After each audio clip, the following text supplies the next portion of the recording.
बिस्मिल्लाहिर्रहमानिर्रहीम। बिस्मिल्लाहिर्रहमानिर्रहीम। बिस्मिल्लाहिर्रहमानिर्रहीम। डियर स्टूडेंट्स, आज हमारा आर्टिकल है क्वांटाइज्ड रेडियाई चैप्टर नंबर 20 से, जिसमें हम different atomic radii for hydrogen atom उसका एक्सप्रेशन हम डिराइव करेंगे। ये बोहर के जो एटॉमिक मॉडल के सेकंड पोस्टुलेट था, वहाँ से हमने ये mvr = nh/2π हमने पढ़ा था। यहाँ से हम इसे वेलोसिटी के लिए अरेंज करेंगे। vn = nh/2π mrn, vn velocity of electron in nth orbit. इसे हमने क्वेश्चन नंबर A कह दिया। अब देखें, electron around the nucleus revolve कर रहा है। ये न्यूक्लियस पॉजिटिव चार्ज न्यूक्लियस पे, और इलेक्ट्रॉन ऑर्बिट में घूम रहा है, उस पर नेगेटिव चार्ज है। सेंट्रीपिटल फोर्स होगी इलेक्ट्रॉन के लिए to revolve around the nucleus due to Coulomb force between positive nucleus and negative electron. तो Coulomb force is equal to ke²/rn। ये कैसे है? F = kq1q2/r²। कूलम्स लॉ आपने पढ़ा हुआ है चैप्टर 12 में। तो चार्ज न्यूक्लियस और इलेक्ट्रॉन का E मैग्नीट्यूड से हम उसे लिखते हैं, यहाँ साइन नहीं मेंशन करेंगे। तो F = ke²/rn। Centripetal force Fc = mv²/r। Equation 1 और 2 को इक्वेट करेंगे तो mv²/rn = ke²/rn²। एक rn कैंसिल हो जाएगा। mvn² = ke²/rn। इसे अब r के लिए अरेंज करेंगे तो ke²/mvn²। ये जो इक्वेशन A है, इसको इसमें पुट करेंगे, पुट A इन B। तो rn = ke²/m और v², ये v² जो है आप इधर पुट करेंगे n²h²/4π² m²rn²। ठीक है जी। ये न्यूमरेटर में चला जाएगा तो ke²/4π² m²rn²/mn²h²। एक r कैंसिल हो जाएगा, एक m कैंसिल हो जाएगा। तो rn के लिए अरेंज करेंगे तो n²h², ये न्यूमरेटर में चल जाएगा, ये बाकी सारा डिनोमिनेटर में n²h²/4π² ke²m। ये हमारे पास जनरल एक्सप्रेशन आ गया रेडियस ऑफ ऑर्बिट के लिए। n = 1 फर्स्ट ऑर्बिट के लिए हमने n = 1 जब पुट किया तो r1 = h²/4π² ke²m आ गया। h Planck's constant 6.634 10⁻34², 4 × 3.14², Coulomb's constant 9 × 10⁹, और चार्ज ऑफ इलेक्ट्रॉन 1.6 10⁻19², और मैस 9.1 10⁻31। इस सब को जब हम सॉल्व करेंगे तो 0.053 नैनोमीटर हमारे पास फर्स्ट ऑर्बिट का रेडियस आ जाएगा। यहाँ पे अगर हम इसको n को 1 पुट करें तो ये एक्सप्रेशन हमारे पास फर्स्ट रेडियस के लिए आया, तो ये r1 है। तो n²r1, ये जनरल एक्सप्रेशन हमारे पास आ जाएगा rn = n²r1, क्योंकि ये जो है ये r1 के इक्वल है। यहाँ से हम डिफरेंट रेडियाई के लिए कैलकुलेशन कर सकते हैं। rn = n की वैल्यू 1 पुट करें तो 1 का स्क्वायर 1, तो r1 आ जाएगा। 2 पुट करें, 2 का स्क्वायर 4, तो 4r1 आ जाएगा। 3 पुट करें तो 3 का स्क्वायर 9, 9r1। 4 पुट करें, 4 का स्क्वायर 16, तो 16r1। तो यूं डिफरेंट ऑर्बिटल रेडियस हमारे पास आ जाएंगे।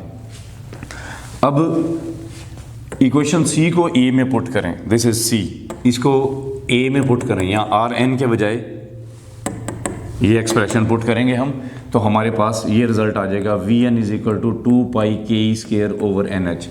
ये भी स्पीड ऑफ इलेक्ट्रॉन के लिए एक्सप्रेशन है।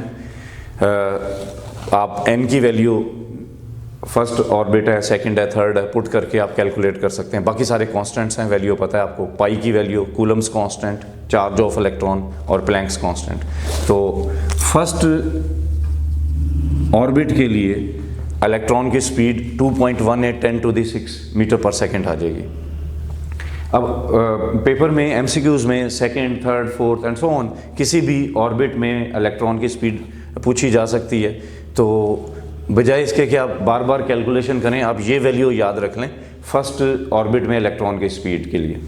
सेकंड में पूछे इसी को 2 पे डिवाइड कर दें, क्योंकि डिवाइडेड बाय n है ना।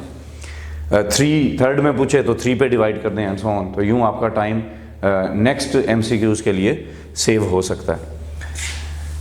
नेक्स्ट है क्वांटाइज्ड एनर्जीज। इलेक्ट्रॉन की energy, total energy is equal to kinetic energy plus potential energy.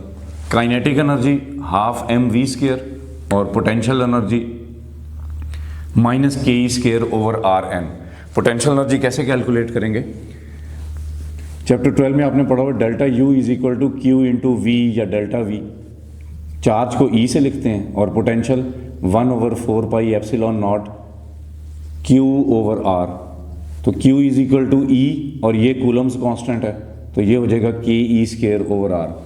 Chapter 12 में आपने पढ़ा है कि पोटेंशियल एनर्जी चार्ज पार्टिकल तब गेन करता है जब वो अगेंस्ट द फील्ड मूव करता है, तो ये माइनस साइन उस अगेंस्ट के लिए, तो ये आ जाएगा आपके पास -ke स्क्वायर ओवर Rn। अब हमने काइनेटिक एनर्जी को लिखा ke स्क्वायर ओवर 2Rn और ये as it is -ke square over Rn। तो काइनेटिक एनर्जी को ke स्क्वायर ओवर 2Rn कैसे लिखा हमने?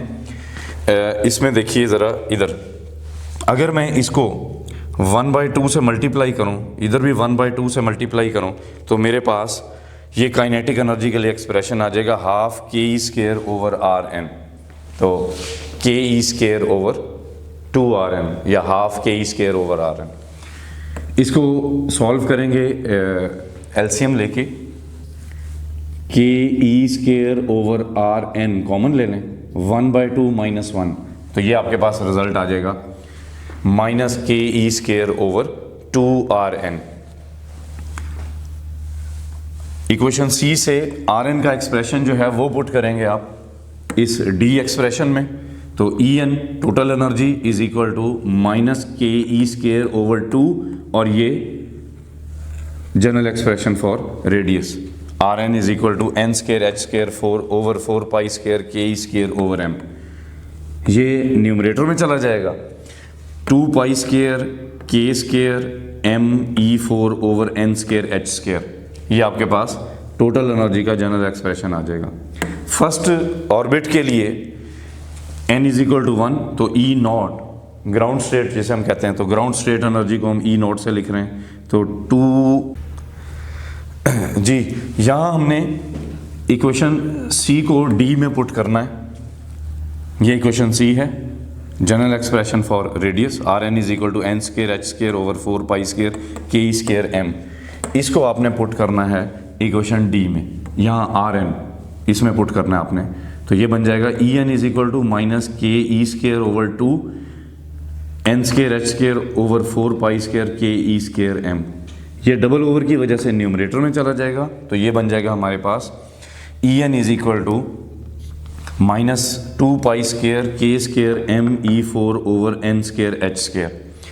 n को 1 पुट करेंगे तो ये हमारे पास ग्राउंड स्टेट के लिए फर्स्ट ऑर्बिट के लिए एनर्जी का एक्सप्रेशन आ जाएगा, 2 पाई स्क्वायर के square m e4 over h square. ये तमाम कांस्टेंट्स हैं, वैल्यू पता है आपको, पाई 3.14, Coulomb's constant 9 × 10⁹, mass of electron 9.1 10⁻³ 31, charge 1.6 10⁻19 और प्लैंक्स कांस्टेंट 6.634 10⁻34। ये वैल्यूज पुट करके जब इसे डिवाइड करेंगे 1.6 10⁻19 से, तो ये ग्राउंड स्टेट एनर्जी आ जाएगी, या फर्स्ट ऑर्बिट के लिए इलेक्ट्रॉन की एनर्जी आ जाएगी 13.6 इलेक्ट्रॉन वोल्ट। आयनाइजेशन एनर्जी किसे कहते हैं? वो एनर्जी जो इलेक्ट्रॉन को रिक्वायर्ड हो नॉकआउट करने के लिए, उसे आयनाइजेशन एनर्जी कहते हैं। और आयनाइजेशन पोटेंशियल, उस पोटेंशियल को आयनाइजेशन पोटेंशियल कहेंगे जो इलेक्ट्रॉन को नॉकआउट करने के लिए चाहिए। Excitation energy, energy required by electron to go to some higher state, higher state में भेजने के लिए जो एनर्जी होगी, एक्साइटेशन एनर्जी। और एक्साइटेशन पोटेंशियल, वो पोटेंशियल जो इलेक्ट्रॉन को रिक्वायर्ड हो हायर स्टेट में भेजने के लिए। ठीक है जी, तो ये चंद एक डेफिनेशन देख लीजिएगा एमसीक्यू के हवाले से या शॉर्ट क्वेश्चन के हवाले से। थैंक यू जी। बिस्मिल्लाहिर्रहमानिर्रहीम। फर्स्ट डिस्कशन में हमने ये फार्मूला पढ़ा था जो Lyman, Balmer, Paschen, different spectral series for hydrogen atom के लिए। इस जनरल फार्मूला की डेरिवेशन देखते हैं आज। बोहर के थर्ड पॉस्टुलेट में हमने पढ़ा था E F is equal to E N minus E P. Emitted photon की energy equal to energy of electron in higher state minus energy of electron in destination state. और उधर से quantized energy में E N is equal to minus E not over N square, ये हमने general expression देखा है। और P state के लिए हम इसी को लिख सकते हैं E P is equal to minus E not over P square. इसको पुट कर दें इसमें, H F is equal to minus E not over N square minus E not over P square. H F is equal to minus E not over N square plus E not over P square. H F is equal to E not over P square minus E not over N square. Order change कर दिया हमने। H F is equal to E not common ले लें, 1 over P square minus 1 over N square. और F is equal to C over lambda as V is equal to F lambda. Speed of light के लिए C is equal to F lambda, तो F is equal to C over lambda. तो H C over lambda is equal to E not 1 over P square minus 1 over N square, और 1 over lambda is equal to E not over H C 1 over P square minus 1 over N square. E naught 13.6 electron volt, अभी quantized energy में आपने देखा, उसे convert कर लेंगे joule में 1.6 × 10⁻19 से मल्टीप्लाई करके, और प्लैंक्स कांस्टेंट और स्पीड ऑफ लाइट की वैल्यू से डिवाइड कर देंगे, तो ये हमारे पास एक्सप्रेशन बन जाएगा आर एच का, जिसकी वैल्यू आपने पढ़ी थी 1.0974 × 10⁻7, 1 over P square minus 1 over N square. तो ये हमारे पास एक्सप्रेशन आ जाएगा। Thank you.